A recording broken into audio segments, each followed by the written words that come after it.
Rimuru, the New Beginning as Primordial Demon Violet by Veldanava God. Chapter 8.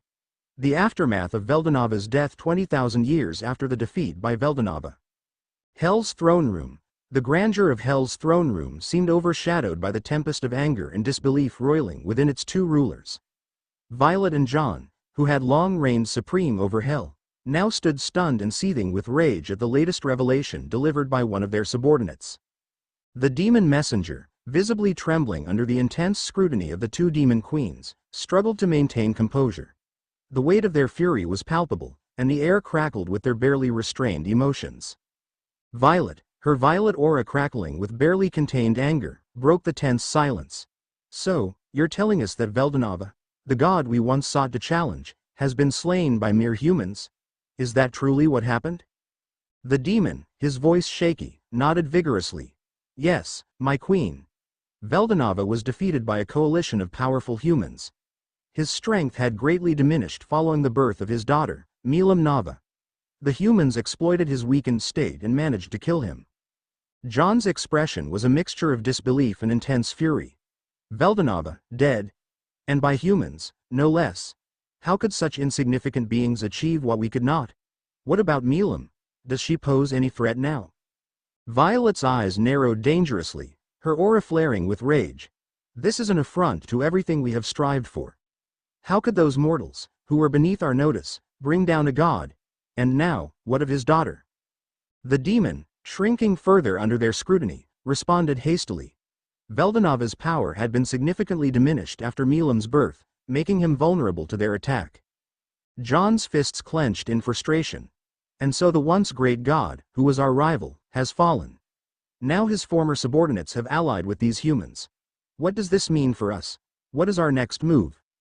Violet's fury gave way to a cold, calculating resolve. It means that the dynamics of power in the material world have shifted drastically. With Veldanava's death, the primary force that drove us to interfere has been removed. We need to reassess our position. John's face reflected a mix of disappointment and understanding.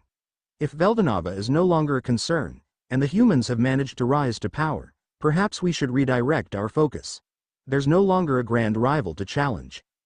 Violet sighed, her gaze distant and contemplative. Indeed.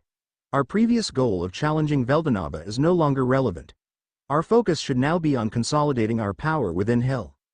The material world, devoid of its former god, no longer holds our interest.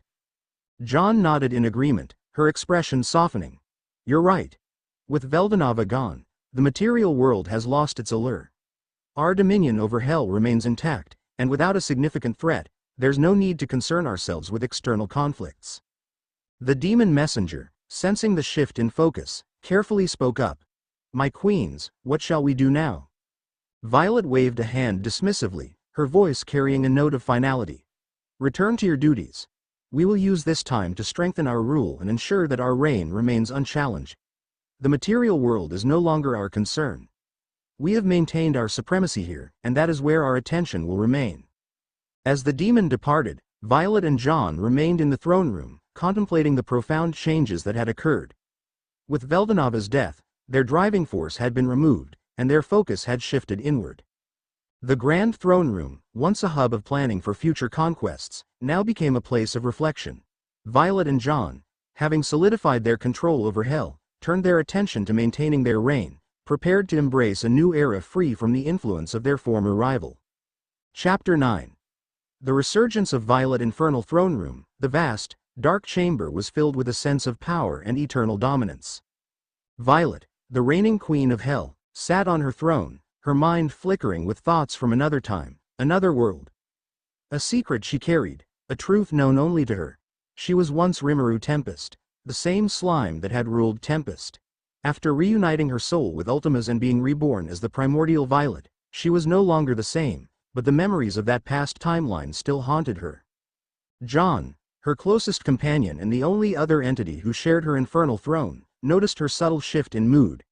"You've been quiet lately, Violet. What's on your mind?" Violet's eyes glinted, the memories of her past life as Rimuru slipping through her consciousness. She suppressed them, wearing her usual smirk. Something's stirring in the material world. Something familiar. It's caught my attention.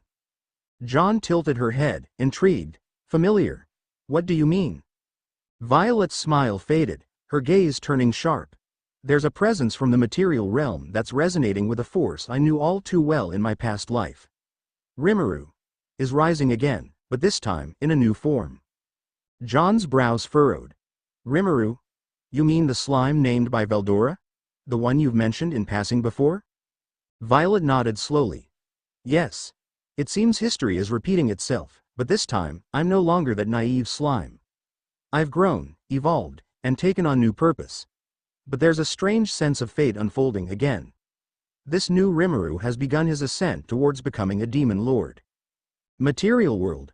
Tempest. Far away from the infernal domain, in the peaceful but now threatened nation of Tempest, the very events Violet had sensed were coming to fruition. Rimuru Tempest, the sovereign of the monster nation, had made the difficult choice to evolve into a demon lord to protect his people. After the kingdom of Falmouth launched a brutal invasion, slaughtering many of his dear comrades, Rimuru was left with no choice but to seek a path of power and vengeance. Standing amidst the bodies of his enemies, Rimuru had killed over 20,000 soldiers, each death feeding his evolution. I'll bring them back, he muttered, his voice filled with resolve as the Harvest Festival, the event marking his transformation into a demon lord, began. The energy of the festival surged through him, and Rimuru stood at the cusp of evolution. As his body underwent drastic change, he called out to the primordial demons of the infernal realm, invoking an ancient pact. Rimuru, his voice powerful and echoing through the void, summoned, "Come forth, those who serve the darkness. Violet, John, Noir. I call upon you." Infernal realm, the summoning grounds, in the infernal depths, Violet felt the pull of Rimuru's call. As she stood, the memories of her past life surged through her like wildfire. He doesn't know yet, she thought, he doesn't know that I am him from another timeline. But she couldn't let that secret be known. Not yet. Her current form as Violet was her true self now, a powerful being with desires and ambitions of her own. "It's time, John," Violet said, her voice low but commanding. "We've been summoned." John nodded, sensing the power behind Rimuru's call. By Rimuru. How interesting. I suppose this means our time-ruling hell may be coming to an end, for now. Violet smirked, her eyes gleaming with excitement. Perhaps. Or maybe it's just the beginning of something new. Alongside her, Noir, the ever-calculating and dangerous Primordial, appeared. "So, Rimuru has summoned us. I've heard of him, his rise. This could be an interesting turn of events." Violet laughed, a hollow sound that echoed through the infernal plane. "You've no idea, Noir. Let's fulfill the call. But don't forget, I have my own plans. Rimuru may think he's summoning me to serve him, but I've been him. I know what he's thinking, better than he does himself." Material world, Falmouth battlefield. As the three primordial demons manifested in the material world, the battlefield was a scene of destruction. Rimuru's enemies lay dead, and his aura was heavy with the weight of his transformation. The Harvest Festival had reached its climax, and his power was now undeniable. Rimuru turned to the three demons, his voice calm but filled with authority. "You're here to complete a task for me. There's a survivor. A mage named Razen. I want him captured alive." Violet stepped forward, her gaze intense as she regarded her former self.